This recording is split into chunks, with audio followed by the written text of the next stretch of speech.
Right.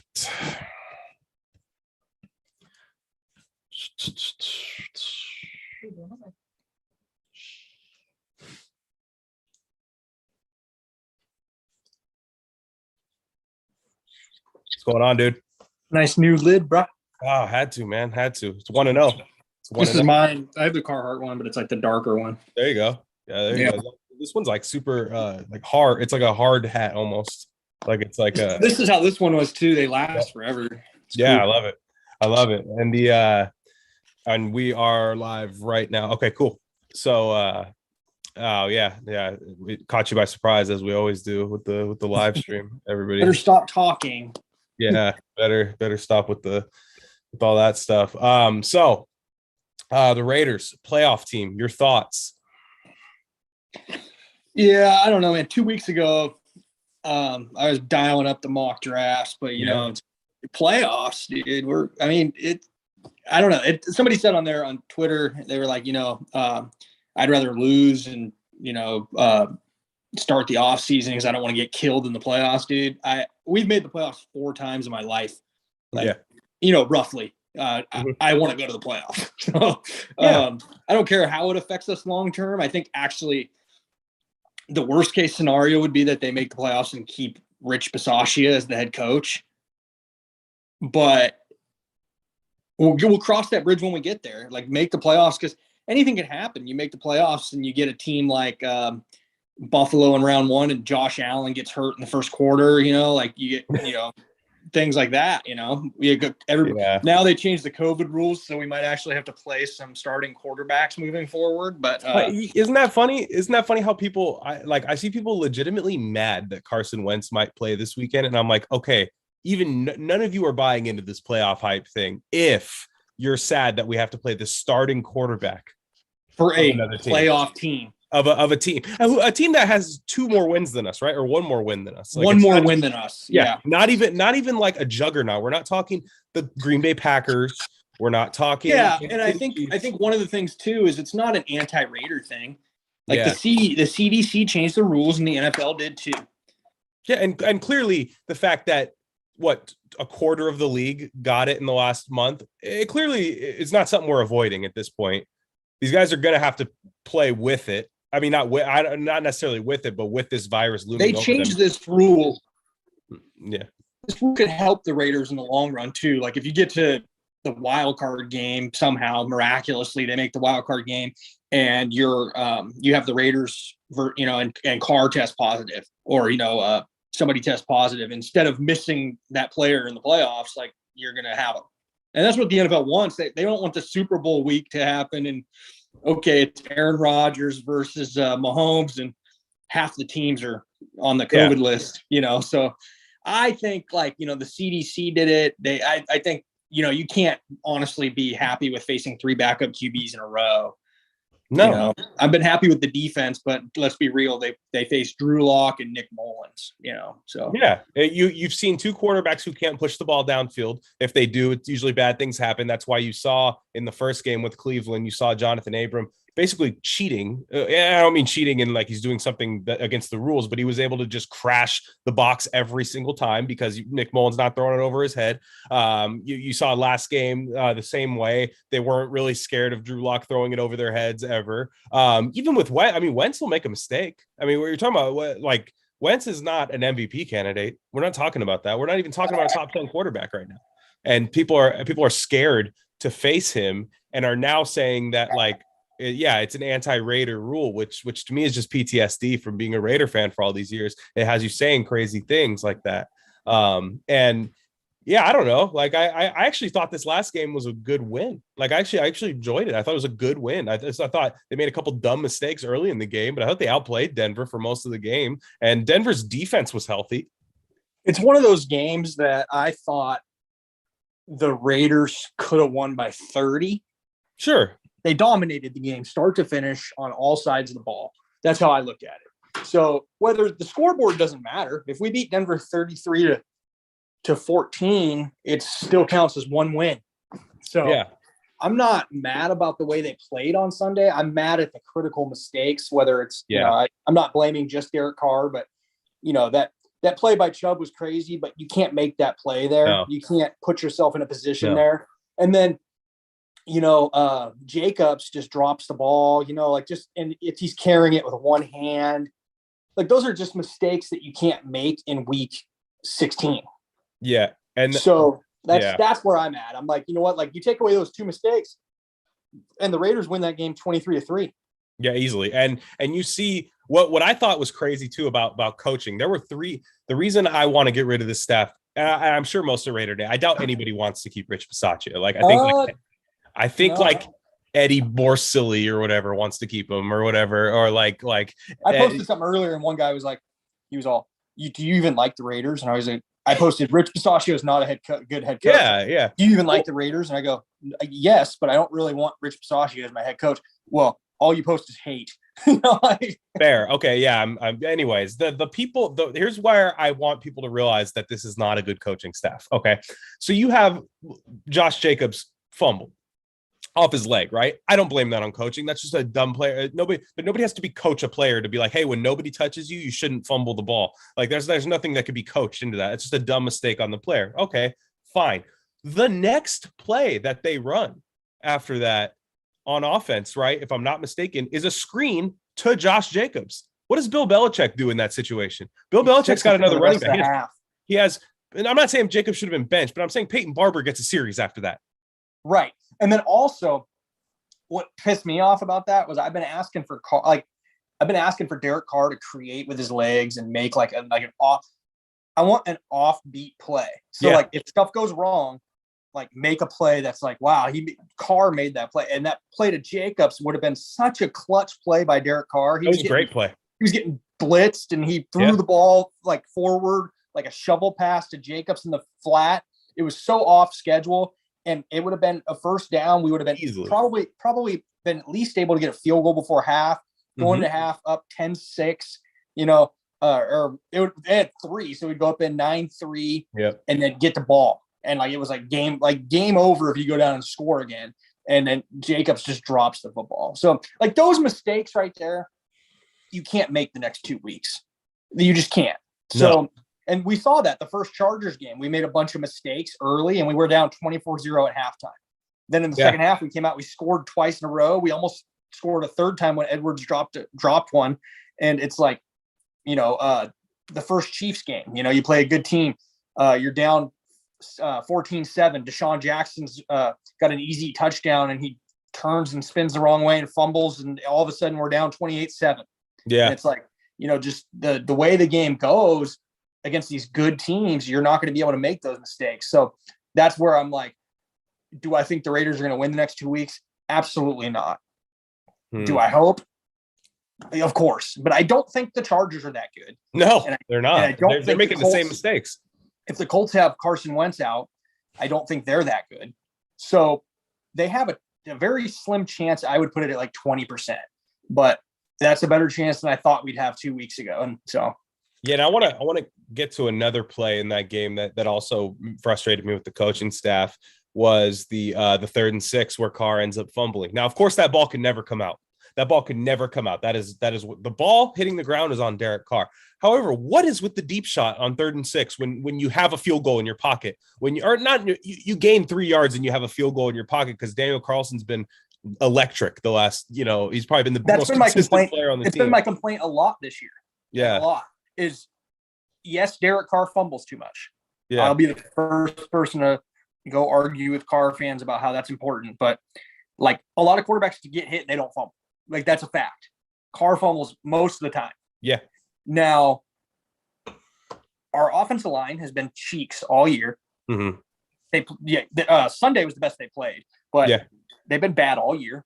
So stop doing 7-step drops. Yeah, and you lost Ruggs. You don't even have that guy to get down the field. So what are you even doing? You mean you don't want to see a 50-yard shot to Zay Jones that bounces double 4 coverage yards over his head because he turns the wrong way? Yeah, I don't want to see that either. It's like it's sickening, dude. If you just go Renfro, Waller, Moreau in the middle of the field, you could eat all day. And then take a shot to Deshaun Jackson in on first down. Yeah. First and 10. Take a shot, whatever. Yeah, just know where you are on the field. These 3rd and 6 shots that they try to take, I agree. Like a Carr needs to be more aggressive sometimes. I agree. Not this year. Not this year when you don't have a good offensive line, you don't have a running game, you turn the ball over too much. So it's simple. Yeah, and I was listening to Marcus Johnson talk about it, and I 100% agree. I think what Derek Carr needs to do, and I think this is going to piss off some fans, is I kind of like game manager Derek Carr. I'm not really into like gunslinger Derek Carr, especially in this circumstance where in 2016 he was gunslinger, but he had the team. Yeah, exactly. But you don't have that. You don't have the coaching staff. You don't have any of that stuff. Now, what you do have is you have Renfro, you have a couple running backs, you have this thing where you can paper cut teams to death. You can, and they've done that. When they're at their best, they are paper cutting teams to death. A big play every once in a while. But I've noticed lately they get like the first or second. They've usually sucked at these traditionally the past couple of years, but the first or second drive of the game lately, they've gone down and had like a pretty freaking decent drive.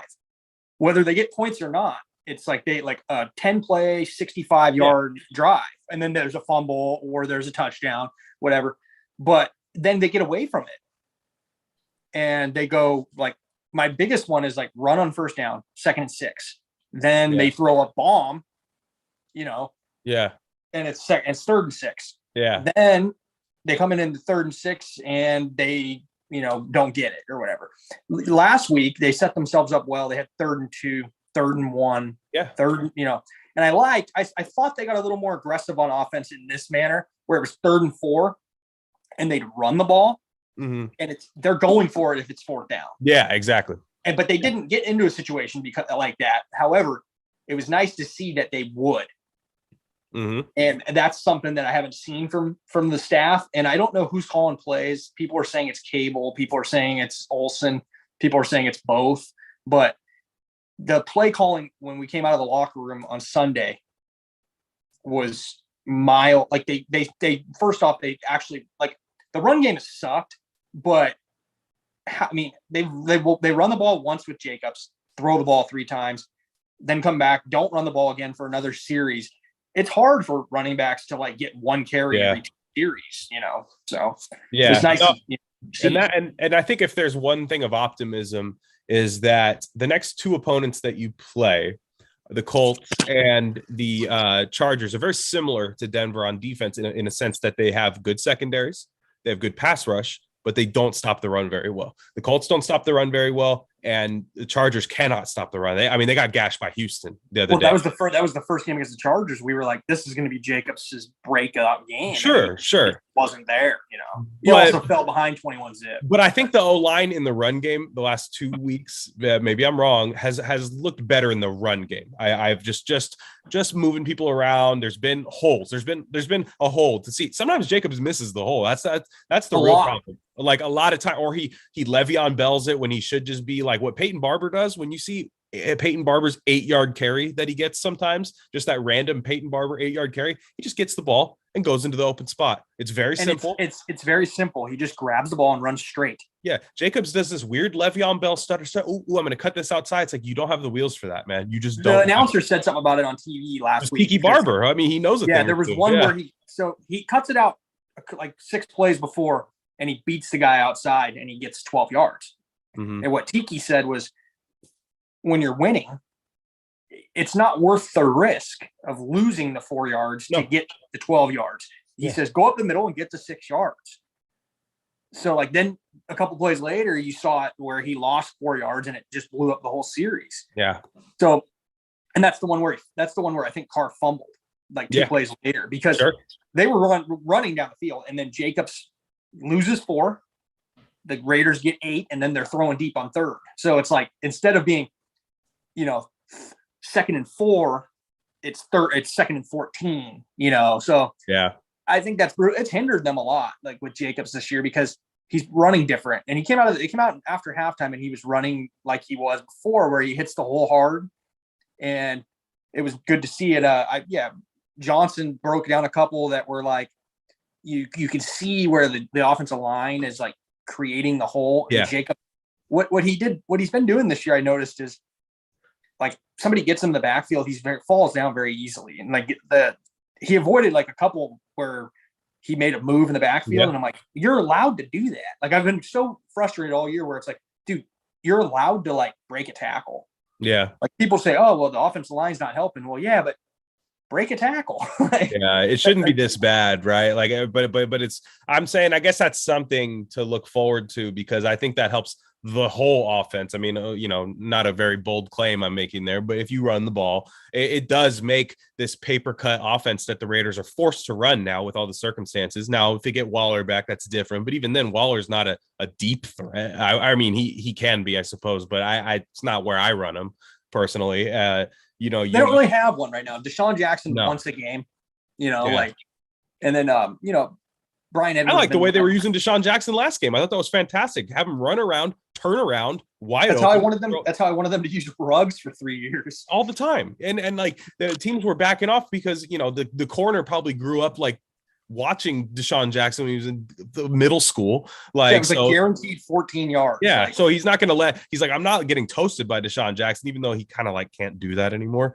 They still have to respect that because just of the name on the back of the jersey, and that's good. But I guess to move on here, everybody wants to talk about head coach. I've been getting in arguments with people, and not bad arguments, but just like what people want and in their head coach. Now, I don't necessarily care who they're thinking about right now, but philosophically, I really like Matt Eberflus from the Colts, and a lot of people don't want a defensive minded head coach, right? A lot of people don't want that simply because defense doesn't translate every year. And if your offensive play caller is good, you're probably going to lose that guy to a head coach and have to replace that year in and year out. It's a valid point. However, I think if you do have that solid defense, if you have a leader of men that also has a good scheme, similar to Pete Carroll, what Pete Carroll does, and I'm a big Pete Carroll fan, similar to what he does. Mike Tomlin, even. Yeah, Mike Tomlin.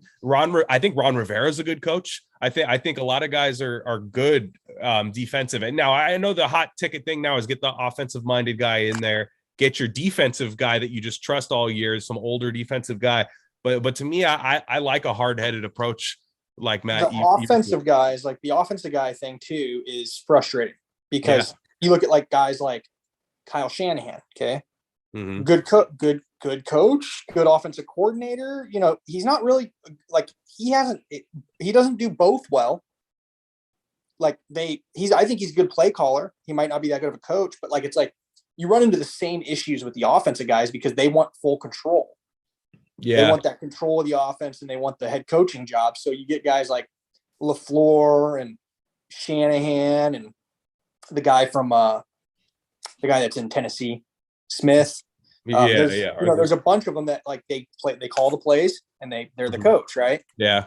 So I'm okay with going and getting like, a defensive minded coach that hires a defensive coordinator, but he helps them and get an offensive coordinator. Like but I don't know, man. I don't know what's going to happen. I have a weird feeling it's going to be Doug Peterson. Yeah, I could see that. And I'm okay with that one. A lot of people aren't. There's worse ones out there. Yeah. I'm okay with Todd Bowles, even though a lot of people aren't. Yeah, that one doesn't do it for me. Not happy with anybody else that was on that list today. No, God, no, especially the ones that are currently wearing the Raider clothing on the sidelines. Yeah, I mean, I know people love Gus Bradley, and he's done a better job. I still don't think he's that good of a coach. No. And a head coach, what has he done to earn the head? Played that good. The defense hasn't played that good.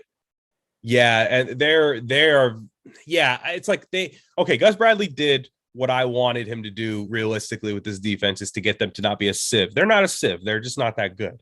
And they've lost talent. They have not drafted well. That's not his fault. They haven't done that. Now, to me personally, like I see teams like people will say, well, I want an offensive minded coach, because even if you look at a team in Cincinnati, like with Zach Taylor, he's not really a great offensive mind. I said, yeah, but here's the thing. Cincinnati has nailed the last 2 drafts. Nailed them. They have like the best young offense probably that's going to end up going down as like one of the best. Nailed the draft. I mean, even since Jesse Bates, they brought in just great players after great players. Like, yeah, if you do, like, to me, it's all about who's. I want to win the draft. I want to win the draft more than anything. And what's like we could talk about Zach Taylor and all that, right? Mm-hmm. What's the Bengals record? It's not that much more. Yeah. Yeah. I mean, like there's like these guys, dude, like that are very overvalued in the NFL right now. And I think like Zach Taylor, they went on a pretty bad losing streak earlier this year. He was almost one of them. One more loss and he'd be in that same boat. Even dude, Brandon Staley. Okay. Like I know he's a defensive minded coach, right? Yeah. But he's 8-7. But in the beginning of the year, they were talking like he's going to be the next like Belichick because he had one good press conference. Yeah, you know? But it's about your GM. It's about your GM, man. Like I'm very much more concerned with the general manager hiring than I am about the head coach. And I've been saying that for months. If they keep Mayock, I'm going to be a little disappointed. I'm hoping if they keep him that they have proof that he can, fix it. Like he wasn't that involved, or whatever, or when he was involved, it hit. Like if you could prove that he was the one that said, hey, take Max Crosby. Hey, take Hunter Renfrow. Cool. But I don't think he can. Okay. Good point. I'm glad you brought that up. Okay. I'm completely out. First off, I'm completely out on keeping Mayock. Like I want all that. So am I, that. I want that gone. Now here's the thing. Those late round picks are all anybody uses for Mayock. Those late round picks, the Max Crosbys, the Hunter Renfrow. Look at any good roster in the NFL. They are filled with good late round picks. It's not like Mike Mayock was the first guy to draft somebody in the 4th round. You know why? And I had this argument with someone the other day. You know why that rosters are filled with late round picks? Yeah, because you have more of them. Yeah, and we it's common sense. And we hear people go, why isn't Foster Moreau filling in for Darren Waller that well? Why doesn't Max Crosby have, 15 sacks? Why doesn't have this? It's like, dude, these guys are late round picks and you need them to make up for the misses in the 1st round. And that's not what they're here to do. They're here to be another good cog on a team that's like, a part of the Swiss watch. Like they're supposed to be here. Look, Renfro's great. I mean, and Crosby, I think is great. And I think Crosby gets a lot of hate from Raider Nation for not finishing sacks, but he's up there in pressures, and pressures translate year to year. And I think he's better than Yannick. Oh, Yannick sucks, dude. Like, I'm sorry. Yannick doesn't suck, but if he's not trying down the stretch, then I understand why this is his 4th team already, or fifth. Yeah. And like, I was looking at over the cap yesterday to see if we can get out of that contract next year, but we can't. He's guaranteed next year because Kuntz can do what he does. Well, yeah, exactly. And maybe that's the idea of it, was get a guy like that developmental behind Yannick and all that. But like, if you even look at this, I saw Marcus Johnson posted a really good stat. I don't know I know the number is the same, but in the last couple games, Yannick Ngakoue has had 48 pass rush snaps and has generated 3 pressures. Cleveland Ferrell has 10 pass rush snaps, generated 3 pressures. Yeah, and they've been playing against makeshift O-lines. Exactly. So and Crosby gets the attention. They're not game planning for Yannick Ngakoue. Dude, but I will say that the defensive tackles have been played a lot better. Better. Like you got I really would like to see Solomon Thomas and Jefferson back next year. Sure. If we could. Obviously you would go upgrade if you could. Yeah, I'd keep him as depth. I'd still try to. I really think. I mean, if you could do if you can swing a Fletcher Cox trade or something, I would. Or just do that, something you end up finding like just some beast, like whatever. If you bring in a new defensive coordinator, maybe he brings in that guy that's just a beast on as D tackle or something. I will say the one thing about Gus Bradley is he seems to be able to eye the talent. Like, yeah, every guy that we added this year on defense has played better than I thought they would. Agreed. And I like Perryman. I didn't think he was going to be that good. He's been good. I mean, he still can't cover, but he does what he's told. And then you get guys like Hayward, who was washed last year on the Chargers, and he's playing out of his mind. Then, Fallon, even, like that was a diamond in the rough. Mm-hmm. Even like Damian Square had some productive snaps when he came up. So, I mean, he at least knows how to eye the talent better than I remember. Yeah, the thing I hate about his scheme is just the fact that like people go, why doesn't Max Crosby have more snaps? Because if you realize at the beginning of the year, teams were trying to hit kill shots on the Raiders because they always could in the past. They could always hit that big deep shot on the Raiders. And for a while, they'd hold on to the ball. Max Crosby there, you're gone. You know what I mean? But now that like 6-yard hitch route is always open against Gus Bradley's defense. Therefore, quarterbacks don't. How many sacks have we had in the last couple of weeks? Not that many. Not many. Like we had 2 last week, Crosby and Jefferson. But they were both major coverage. And that was when they needed a big play. They needed a big play. Jefferson's was like they needed a touchdown. And they needed 10 yards. I think it was 3rd and 10. Third and 10, yeah. And Locke, he sucks. So, but I think that they have a lot of free agents and they have some cap space, but it was going to be one of those bridge years where they're going to need, they needed some of these guys to step up, and they have that like are still under contract next year. I think like their offensive line to me is the biggest concern moving forward. And I think I like Leatherwood at guard. He's been fine the last 3 weeks. Yeah, he's been all right. It's not a first round pick, but at this point, you need production out of him because you're stuck with him. So yeah, I would go, Leatherwood at guard, Miller, Andre James has been fine. I still would like an upgrade, but he's been fine. Well, hey, we're gonna get Tyler Linderbaum in first round. Go get a right tackle, man. Go get a real right tackle. I'm not passing on Tyler Linderbaum though. I'm getting my generation. Oh, no, I know. I'm just saying, I want a veteran right tackle that has proven himself in this league. Yeah, I think the Raiders will be positioned to draft the top center in the draft next year, just because everybody else is going to want tackles, everybody else is going to want guards. Yeah, but good thing we restructured Andre James and gave him a bunch of guaranteed money. It's all right. I'll bring in my first round pick and I'll be like, Andre, that's the past organization's problems. That's. Yeah, I'm just saying that was the dumbest fucking thing. Oh, yeah. I mean, nobody hasn't played a snap in the NFL. Like, let's give him an extension. I don't think anybody sniffed that out harder than we did the minute it happened. It was just like, we were so mad. Yeah, I was just like, yeah. So, what do you think? Is Wentz going to play Sunday? It kind of seems like he isn't. Like, people were like, guaranteeing that he's going to play Sunday. But he might. To me, it's like it's a big deal to me. But like I said, I'm not going to chase backup quarterbacks. I'm not going to chase no. But I think also like it does affect them. Like he's not going to practice all week. Well, okay. I'll put you this way: if Wentz plays, there's a good chance Casey Hayward plays, right? Right, and that I think I would rather have Wentz play and get Hayward, Fallon, and Perryman back than not have Wentz play.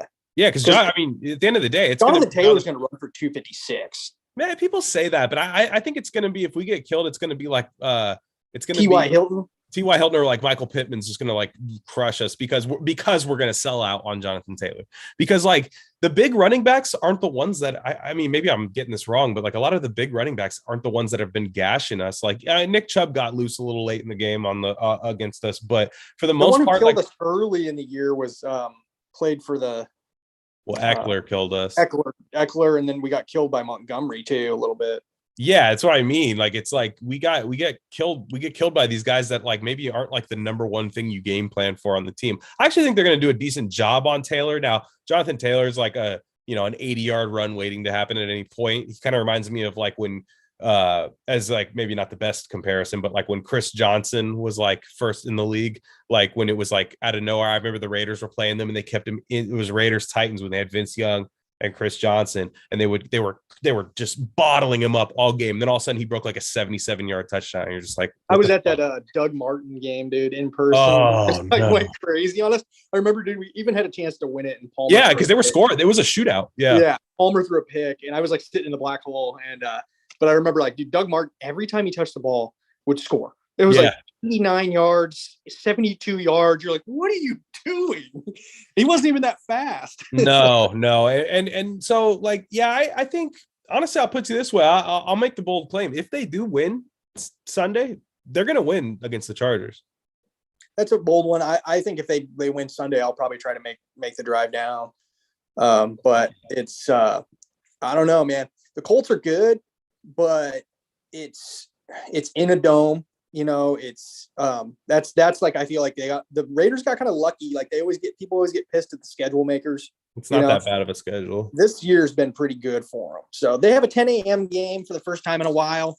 They don't usually play too good, on those, but I think, I don't know. I think I have just a weird feeling they're going to go out and play a really good game. Yeah, so. I mean, I'll put you this. I could see the Dallas game happening. Not that they win or lose. That's what I was just going to say. Not that they win or lose. 33-31. Yeah, it might not be that they win or lose that game, but I could see the high pressure shootout overtime level thing at the end of that game. The games that they lay an egg on are the middling teams like Washington, Chicago, like just those like 6-win teams. Those are the ones that Daniel Jones Giants, like those very middling teams are the ones that they always play down to, and maybe they are a middling team, but like for the most part now, Kansas City, the Cincinnati game was close for a while, but that got out of hand late, and that was a 1-score game, and the Raiders were like driving, and then they had like a bad drop or something, and it was in the fourth quarter, something like that. Yeah, and it was like a 1-score game in the fourth quarter. They were down by like 4, and then all of a sudden it was like 32 to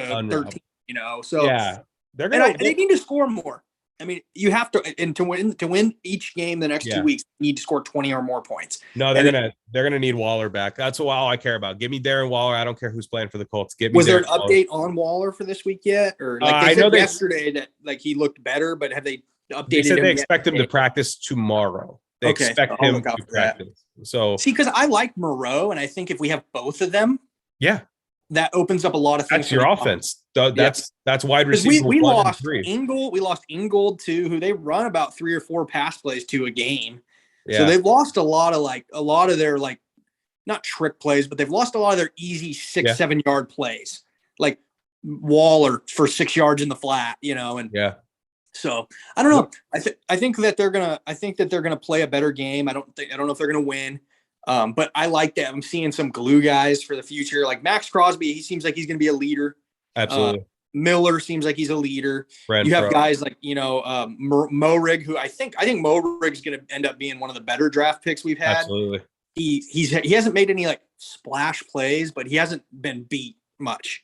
Why we don't give up the big play. I mean, it's why Nate Hobbs I like more than I did in the beginning of the year.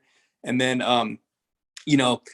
it sucks that we lost Trayvon Mullen, but I've never been a big Trayvon Mullen guy. It doesn't seem to be affecting him that much. Right. Yeah, it doesn't. Like when Brandon Faxon steps in, and it's like you're not losing much. Desmond Trufant, which I'm sorry, bro, I cannot look at number 10 with dreads. I just can't, because that's Seth Roberts to me. I just every time I see him on the field, I'm like, who is that? Yeah, and I'm like, is this Seth Roberts? Like, what the fuck is happening? Is he playing defense now? Yeah, it's like this is just. Bro, I still haven't gotten used to that number. But I will say this. Let me give a credit. I know you've had your tiffles with his family, and you've had some. I will say this: the way they used Zay Jones the last game, I was a big fan. Fine. That's fine. I just don't run him deep. He seriously cannot run a deep ball. No, and like I have no problem with Zay Jones playing a role and doing it good. I do have a problem with any families that search their freaking family's name and start freaking talking about. How like it's football, like it's different. It's not the same as like anybody else, like I didn't call him a bitch or anything, like it's like, it is what it is, but it's not Zay Jones's fault that he's getting relied on as a number 1 wide receiver right now. That's not his fault. Right. I'll admit that. But yeah, the way they use him, it's not just him, but like, why are you running him on a freaking go route every freaking play? He can make moves in space, give him the ball, But I do think that they have a problem at wide receiver, and I would probably draft 2 next year. I mean, Edwards to me just doesn't have any sort of like explosive traits that I like. He can catch the ball. Like I was surprised at that fade route they threw in that. Was that the Broncos game? Browns. No, I think it was the Browns game where he caught that one in the end zone.